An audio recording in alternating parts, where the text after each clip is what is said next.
Hey guys, இன்னைக்கு நம்ம பார்க்க போற டாபிக் 10 நிமிஷத்துல பிரபஞ்சத்துக்கிட்ட பேசுறது எப்படி. ஆமாங்க, வெறும் 10 நிமிஷம் செலவு பண்ணா பிரபஞ்சத்துக்கிட்ட ஈஸியா பேச முடியும். பெருசா எந்த டெக்னிக்ஸும் தெரிஞ்சுக்க வேண்டியது இல்ல. Law of attraction, manifestation techniques, secret இப்படி எதுவுமே தெரிஞ்சுக்க வேண்டாம். நான் சொல்ற இந்த சிம்பிள் ஸ்டெப்ஸ 10 நிமிஷத்துக்கு பண்ணுங்க போதும். பார்க்கலாமா? ஸ்கிப் பண்ணாம இந்த பதிவை கடைசி வரை கேளுங்க. பிரபஞ்சம் எந்த வழியிலலாம் உங்க கூட பேசும்னு உதாரணத்தோட சொல்லியிருக்கேன். நம்ம ஆடியன்ஸ்க்கு யூஸ்ஃபுல்லா இருக்கக்கூடிய ப்ரமோஷன் பண்ணணும்னா கீழே டிஸ்கிரிப்ஷன்ல இருக்க இன்ஸ்டாகிராம் லிங்க் இல்ல இமெயில் ஐடியை கிளிக் பண்ணி எங்களை காண்டாக்ட் பண்ணுங்க. அப்படி என்ன அந்த 10 நிமிஷம்? இதை பத்தி பாக்குறதுக்கு முன்னாடி சில அடிப்படை விஷயங்களை தெரிஞ்சுப்போமா? எங்க பார்த்தாலும் லா ஆஃப் அட்ராக்ஷன், யூனிவர்ஸ், பிரபஞ்சம் எல்லாம் கிடைக்கும், நினைச்சது ஈஸியா இருக்கலாம், இப்படி எல்லாம் பேசுறீங்க. ஆனா பிரபஞ்சம்னா என்ன? பிரபஞ்சம் தான் நமக்கு மேல இருக்க உயர்ந்த சக்தி. சிலர் இதை கடவுள்னு சொல்லுவாங்க, ஹையர் எனர்ஜின்னு சொல்லுவாங்க, இயற்கைன்னு சொல்லுவாங்க. ஒவ்வொருத்தவங்களும் ஒவ்வொரு பேர்ல இந்த பிரபஞ்சத்தை கூப்பிடுவாங்க. மொத்தத்துல பிரபஞ்சம்ங்கிறது நம்மளை விட பெரிய சக்தி. கண்ணுக்கு தெரிஞ்சது தெரியாதது எல்லாத்தையும் கையாளக்கூடிய பெரிய சக்தி தான் பிரபஞ்சம். சோ நீங்க இத கடவுள்னு சொன்னாலும் சரி, இயற்கைன்னு சொன்னாலும் சரி, ஏன் எனக்குள்ளதான் இந்த உயர்ந்த சக்தி இருக்குன்னு நீங்க சொன்னாலும் ஓகேதான். பிரபஞ்சம் எங்க இருந்தாலும் அது உயர்ந்த சக்தி, எல்லாத்தையும் வழி நடத்துற சக்தி அப்படிங்கிற அடிப்படை விஷயத்த நீங்க முதல்ல புரிஞ்சுக்கிட்டா போதும். உங்களுக்குள்ளேயே அந்த பிரபஞ்சம் இருந்தாலும் அந்த சக்தி நீங்க இல்ல, அது உங்களை விட உயர்ந்தது, உங்களை வழி நடத்திக்கிட்டு இருக்க ஒரு சக்தி. இதையும் புரிஞ்சுக்கோங்க. அடுத்ததா, இந்த பிரபஞ்சம் எதை அடிப்படையா வச்சு செயல்படுது, இத பத்தி தெரிஞ்சுக்கணும். ஏன் இதெல்லாம் தெரிஞ்சுக்கணும்னு சொல்றேன்னா, நம்மளோட இந்த 10 நிமிஷத்தை சரியா பயன்படுத்த இது எல்லாமே அடிப்படை விஷயங்கள். இந்த பிரபஞ்சத்துல இருக்க உயிர் உள்ளவை, உயிர் இல்லாதவை, கண்ணுக்கு தெரியாத நுண்ணுயிர்கள், இது எல்லாமே எனர்ஜியால உருவாக்கப்பட்டதுதான். நீங்க கையில வச்சிருக்க போனு, உட்கார்ந்துருக்க சோஃபா, படுக்கிற பாய் எல்லாமே எனர்ஜியால உருவாக்கப்பட்டது. மனுஷன், மிருகம், பறவை, பூச்சின்னு எல்லாமே எனர்ஜியால உருவாக்கப்பட்டது. ஒவ்வொரு எனர்ஜியும் பிரபஞ்சத்து கூட மேட்ச் ஆகும். சோ நம்ம என்ன வேணும்னு எனர்ஜியை வெளியிடுறோமோ அதே ஃப்ரீக்வன்சி, வைப்ரேஷன் பிரபஞ்சத்துக்கிட்ட போய் ஒன்னா மேட்ச் ஆகி நமக்கு வேண்டியதை திருப்பி கொடுக்கும். உதாரணத்துக்கு, உங்களுக்கு ஒரு பேனா தேவை. அந்த பேனா வேணுங்கிறதுக்கான எனர்ஜியை நீங்க வெளிப்படுத்துறப்போ அது பிரபஞ்சத்துல இருக்க பேனா எனர்ஜி கூட ஒன்னா மேட்ச் ஆகி ஈர்த்துக்கும். அங்கதான் உங்களுக்கு வேண்டிய பேனா கிடைக்கும். கொஞ்சம் குழம்புற மாதிரி இருக்கும், டெக்னிக்கலா பேசுறேன்னு நினைக்காதீங்க. மேலாப்ல இதை புரிஞ்சுக்கோங்க போதும். சோ பிரபஞ்சம் அப்படிங்கிறது உயர்ந்த சக்தி. மொத்த பிரபஞ்சமுமே எனர்ஜியால செயல்பட்டுக்கிட்டு இருக்கு. சரி, இப்போ டாபிக் குள்ள வருவோம். இந்த பிரபஞ்சத்தை கூட பேசுறது எப்படி? நீங்க பாக்குற வேலையில உங்களுக்கு இன்கிரிமெண்ட் வேணும். கிட்டத்தட்ட 4-5 வருஷமா அந்த கம்பெனில வேலை பாக்குறீங்க. ஆனா ஒரே அளவு சம்பளம் தான் இப்போ வர வாங்கிட்டு இருக்கீங்க. இன்னும் கொஞ்சம் அதிகமா கிடைச்சா நல்லா இருக்கும். இத பத்தி நேரா பாஸ் கிட்ட பேசணும். எப்படி பேசுவீங்க? எல்லாரும் இருக்க நேரத்துல, சத்தமும் கூச்சலும் நிறைஞ்சிருக்க நேரத்துல, பாஸ், எனக்கு 4-5 வருஷமா ஒரே சேலரி தான் கொடுக்குறீங்க. கம்பெனிக்காக நாயா உழைக்கிறேன், கொஞ்சம் சம்பளத்தை ஏத்தி கொடுத்தா குறைஞ்சா போயிடுவீங்க, இப்படியா கேப்பீங்க? இல்ல இப்படி கேட்டாதான் உங்க பாஸ் வாங்க வாங்க அப்படின்னு சிறப்பா வரவேற்று கொடுத்து விழா மேடை வச்சு சம்பளத்தை ஏத்துவாரா? இருக்கிற வேலைக்கு ஆப்பு வைக்காம இருந்தா சரி. பிரபஞ்சம் அப்படிங்கிறது நீங்க நினைக்கிற மாதிரி பெரிய பாஸ் எல்லாம் இல்ல. நிறைய காசு வச்சிருக்கவங்க, அந்தஸ்து இருக்கவங்க, பணம் இருக்கவங்க, இவங்கெல்லாம் தான் பிரபஞ்சத்துக்கிட்ட பேசணும், இவங்க பேசினாதான் பிரபஞ்சம் கேட்கும், இப்படியெல்லாம் தப்பான கணக்கு போடாதீங்க. பிரபஞ்சம் பாரபட்சம் பார்க்காம எல்லார் கூடயும் பேசும். அதுக்கு நீங்க செய்ய வேண்டியது ஒரு அமைதியான சூழலை உருவாக்கணும். ரொம்ப கூச்சலும் ஆரவாரமும் இருந்தா பிரபஞ்சத்து கூட நீங்க பேச நினைக்கிறத தெளிவா பேச முடியாது. கடையில போயிட்டு அண்ணா 2 இட்லி ஒரு மெதுவடை பார்சல்னு சொன்னாதான் 2 இட்லியும் மெதுவடையும் உங்களுக்கு பார்சல் கட்டுவாங்க. மெதுவடைன்னு ஸ்பெசிஃபிக்கா சொல்லலனா என்ன வடைன்னு தெரியாம பருப்பு வடை கூட பார்சல் பண்ண வாய்ப்பு இருக்கு. சோ நீங்க கேட்க நினைச்சதை தெளிவா கேட்கணும். இதான் வேணும்னு தெளிவா எண்ணங்களை வச்சு தெளிவான வார்த்தைகளால கேட்டாதான் கரெக்டா அதுவே கிடைக்கும். சுத்தி உங்களை தொந்தரவு பண்ற விஷயங்கள் இருந்தா நீங்க எப்படி தெளிவா ஃபோக்கஸ் பண்ணி வேண்டியதை கேட்க முடியும்? சோ உங்களுக்கு தொந்தரவே இல்லாத இடத்த தேர்வு செய்யுங்க. இல்லனா உங்களுக்கு தொந்தரவே இல்லாத நேரத்தை சூஸ் பண்ணுங்க. அதிகாலை நேரம் 3 இல்ல 4 மணிக்கெல்லாம் பிரபஞ்சத்துல காஸ்மிக் எனர்ஜி அதிகமா இருக்கும். ஏன்னா எல்லாருமே தூங்குவாங்க.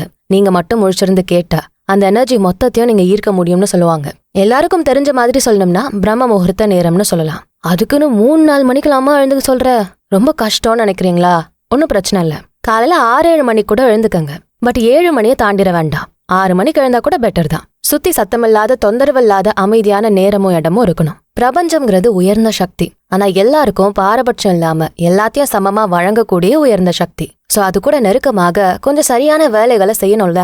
அதனாலதான் அமைதியான இடத்த, அமைதியான நேரத்தை தேர்வு செய்ய சொல்றேன். அப்பதான் நிதானமான பிரபஞ்சம் கூட பேச முடியும். இது உங்க ஆசைகளை நினைவாக்கக்கூடிய விஷயம். அதனாலதான் கவனத்தோட செயல்பட சொல்றேன். சரி, பக்காவான இடத்தையும் நேரத்தையும் தேர்வு செஞ்சாச்சு. அடுத்தது என்ன? உங்ககிட்ட 3 பங்கா இருக்கா?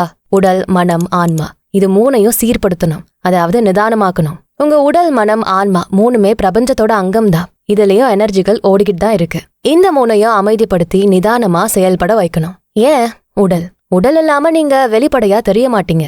இந்த உடல்ல ஏதாவது பிரச்சனை ஏற்பட்டாலோ தொந்தரவு ஏற்பட்டாலோ பட்டுன்னு கவனம் சிதற ஆரம்பிக்கும். சோ உடலை ரிலாக்ஸ் பண்ண வேண்டியது அவசியம். அடுத்தது மனம்.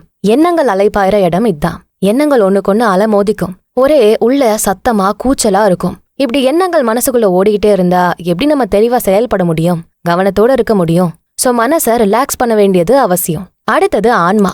இந்த ஆன்மாக்கு தான் பிரபஞ்சத்தோட நேரடி தொடர்பு இருக்கு. உடல் மனம் ரெண்டும் அமைதியானாதான் இந்த ஆன்மாவோட வெளிப்பாடு தெரியும். ஆன்மா அப்படிங்கிற இந்த எனர்ஜி நேரடியா பிரபஞ்சத்தோட தொடர்பு கொள்ள போறதில்ல.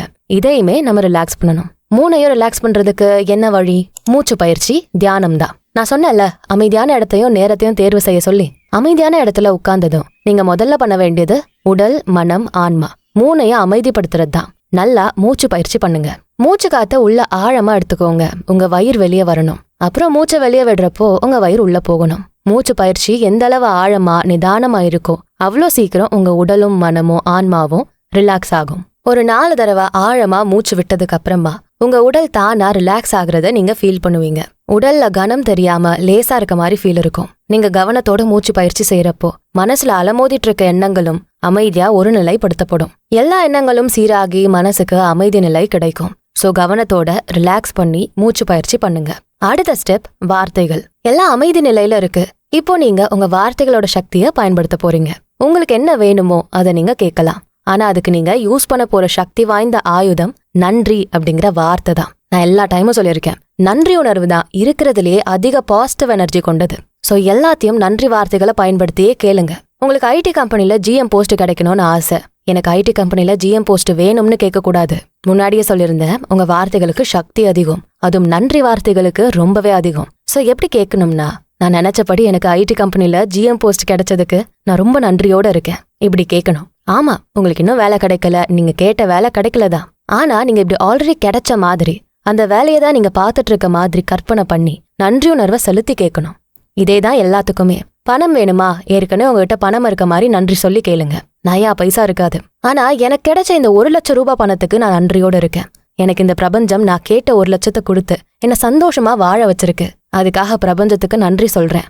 இப்படி உங்க வார்த்தைகளோட சக்தியை யூஸ் பண்ணணும். நான் ஒரு பொண்ணுக்கு ப்ரப்போஸ் பண்ண போறேன். அவன் என் லவ்வை ஏத்துக்கணும். என் பொண்டாட்டி கூட சண்டை போட்டேன், நான் திரும்ப ஒண்ணு சேரணும். அண்ணன் தம்பிக்குள்ள சண்டை ஆயி போச்சு, நாங்க ஒண்ணு சேரணும். இப்படி குடும்ப உறவுகளுக்கு என்ன தேவை இருந்தாலும் என்ன பிரச்சனை இருந்தாலும் அதை இந்த நன்றி உணர்வு வார்த்தைகள் மூலமா சரி செஞ்சிட முடியும். நான் நினைச்சபடி அந்த பொண்ணுக்கு ப்ரப்போஸ் பண்ணி அவளையே கல்யாணம் பண்ணி சந்தோஷமா வாழ்ந்துட்டு இருக்கேன். அதுக்கு இந்த பிரபஞ்சத்துக்கு நன்றி. என் பொண்டாட்டி கூட நான் சந்தோஷமா வாழ்ந்துட்டு இருக்கேன். அதுக்காக இந்த பிரபஞ்சத்துக்கு நன்றி. இப்படி கேட்கணும். சண்டை போட்டேன், இப்ப சேர்ந்துட்டேன், பிரிஞ்சுட்டேன், இப்ப ஒன்னாகிட்டேன். இப்படி நெகட்டிவான வார்த்தைகளை பயன்படுத்தாதீங்க.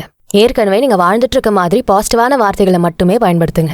நீங்க என்ன வேணும்னு நினைக்கிறீங்களோ அதை ஏற்கனவே அடைஞ்ச மாதிரி நன்றி சொல்லி பாசிட்டிவான வார்த்தைகளை பயன்படுத்தி கேளுங்க. உங்க வார்த்தைகளோட சக்தி நன்றி உணர்வோட பாசிட்டிவ் சக்தி பலமா வேலை செய்யும். அப்புறம் அதே நிதானத்தோட உங்க கண்களை மூடி நீங்க ஆசைப்பட்டு கேட்ட விஷயங்களை அடைஞ்சு சந்தோஷமா வாழுற மாதிரி கற்பனை பண்ண ஆரம்பிக்கணும். அவ்வளவுதான். இப்படிதான் நீங்க பிரபஞ்சம் கூட பேசணும். எப்படி பிரபஞ்சம் பேசும்? உண்மையா பேசுமா? சந்தேகம் வரும்தான். இதுக்கும் பதில் சொல்றேன், வெயிட் பண்ணுங்க. நாம அந்த 10 நிமிஷ கதைக்கு வருவோமா? இப்ப நான் சொன்ன எல்லா ஸ்டெப்ஸும் தெளிவா உங்களுக்கு புரிஞ்சிருக்கும். இப்போதான் 10 நிமிஷம் அப்படிங்கிற அந்த ஆயுதத்தை நம்ம யூஸ் பண்ணவே போறோம். காலையில நான் சொன்ன அந்த அமைதியான நேரம், அமைதியான இடம், அங்க உட்கார்ந்து வெறும் 10 நிமிஷம் நீங்க அந்த ஸ்டெப்ஸ் எல்லாம் பண்ண போறீங்க. காலையில 6 மணிக்கு நீங்க ஆரம்பிக்கிறீங்கன்னா 6:10க்கு இதை முடிச்சிடலாம். நிதானமா உட்கார்ந்து மூச்சு பயிற்சி பண்ணி உடலும் மனமும் ஆன்மாவும் அமைதியாக்கி உங்களுக்கு என்ன வேணுமோ அதை ஏற்கனவே அடைஞ்சதா நன்றி வார்த்தைகளை வச்சு பாசிட்டிவ் வாக்கியங்களை சொல்லி மனசார உணர்ச்சி பூர்வமா கற்பனை பண்ணணும். அவ்வளவுதான். இதுக்கு 10 நிமிஷம் தாராளம். இதுக்காக நீங்க பல டெக்னிக்ஸ் தெரிஞ்சுக்க வேண்டியதில்ல.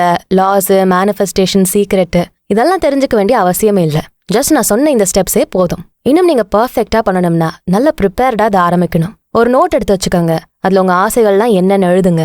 இப்ப அதை வச்சு பாசிட்டிவா நன்றி உணர்வை வெளிப்படுத்துற மாதிரி வாக்கியங்களை எழுதுங்க. நான் ஆசைப்பட்ட அரசாங்க வேலையை கொடுத்த இந்த பிரபஞ்சத்துக்கு நன்றி. நான் விரும்பின பொண்ணை கல்யாணம் பண்ணி சந்தோஷமா வாழ்ந்துட்டு இருக்கேன். அதுக்கு இந்த பிரபஞ்சத்துக்கு நன்றி. இப்படி உங்களுக்கு வேலை கிடைக்கணும், பிடிச்ச பொண்ணோட கல்யாணம் நடக்கணும்னு எந்த ஆசையா இருந்தாலும் அதை ஏற்கனவே இந்த பிரபஞ்சம் கொடுத்துட்ட மாதிரி நன்றி சொல்லி வாக்கியங்களை எழுதி வச்சுக்கோங்க.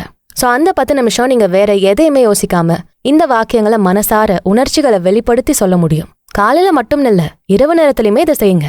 அதாவது காலையில 10 நிமிஷம், நைட்டு 10 நிமிஷம். காலையில எழுந்ததும் ரிலாக்ஸ்டா இந்த 10 நிமிஷத்தை செலவு பண்ணிட்டு உங்க வேலைகளை பாருங்க. அப்புறம் நைட்டு அசந்து தூங்க போறதுக்கு முன்னாடி இந்த 10 நிமிஷம் வேலையை செஞ்சுட்டு தூங்குங்க. ஏன்னா இரவு நேரம் நம்ம தூங்குனதுக்கு அப்புறமா ஆழ் மனசு செம ஆக்டிவா இருக்கும். எண்ணங்கள் எல்லாம் எனர்ஜி மூலமா பிரபஞ்சத்தோட நெருக்கமா பரிமாறப்படும். அதனால இரவு தூங்குறதுக்கு முன்னாடியும் இந்த ஸ்டெப்ஸை 10 நிமிஷத்துக்கு செஞ்சுட்டு தூங்குங்க. சோ காலையில 10 நிமிஷம், நைட்டு 10 நிமிஷம் இதை செஞ்சா பிரபஞ்சம் கூட நீங்க ஈஸியா பேசிக்க முடியும். அது எப்படி? இதெல்லாம் நம்ம பண்ற ஸ்டெப்ஸ் தான். இங்க பிரபஞ்சம் எங்க நம்ம கூட பேசுது? உங்களுக்குள்ள எண்ணங்கள் தானா உதிக்கலாம். நீங்க கேட்டதுக்கான ஐடியாஸ் வரும். செயல்களை செய்ய ஆரம்பிப்பீங்க. இப்படி நடந்தா பிரபஞ்சம் உங்க கூட பேச ஆரம்பிச்சிருச்சுன்னு அர்த்தம். சும்மா ஏதாவது ட்ரெஸ் எடுப்போம் அப்படின்னு ஒரு ஐடியாவே இல்லாம துணி கடைக்கு போறீங்க. ஆனா உள்ள போனதும் என்ன எடுக்கலான்னு உங்களுக்கு ஒரு ஐடியா வரும்ல. ஓகே, பேண்ட்ல ஜீன்ஸ் பேண்ட் எடுப்போம், இந்த துணியில சட்டை எடுப்போம், வேஷ்டி ஒண்ணு போதும், இப்படி தோண ஆரம்பிக்கும்ல. என்ன வாங்கலான்னு ஒரு ஐடியாவே இல்லாம போன உங்களுக்கு எப்படி இவ்ளோ எடுக்கணும், இதெல்லாம் எடுக்க வேண்டாம், இவ்ளோ எதுக்கு, இப்படியெல்லாம் தோணுதில்ல. யார் தோண வைக்கிறது? யார் உங்களுக்கு சொல்லி தர்றது? யார் உங்களை வழி நடத்துறா? எல்லாமே ஒரு உயர்ந்த சக்தி தான். என்ன எடுக்கணுங்கிற ஐடியாவே இல்லாம நீங்க பாட்டுக்கு ஏதோ ஒரு நம்பிக்கையில கடைக்குள்ள போவீங்க. அந்த ஏதோ ஒரு நம்பிக்கை தான் இந்த பிரபஞ்சம். உங்களோட ஹையர் எனர்ஜி, இயற்கை, கடவுள், எப்படி வேணா நீங்க சொல்லிக்கலாம். நீங்க உங்களோட சுய நினைவுல இல்லாம ஆழ் மனசுல வச்ச அந்த ஏதோ ஒரு நம்பிக்கை தான் பிரபஞ்சத்தோட எனர்ஜி கூட மேட்ச் ஆகி உங்களுக்கு வேண்டியதை எடுக்க வச்சிருக்கு. இப்படிதான் பிரபஞ்சம் நம்ம கூட பேசும். மறைமுகமா பேசும். நீங்க தெளிவா கவனிக்க ஆரம்பிச்சா பிரபஞ்சம் உங்ககிட்ட பேசுதுன்னு நீங்க புரிஞ்சுக்கலாம்.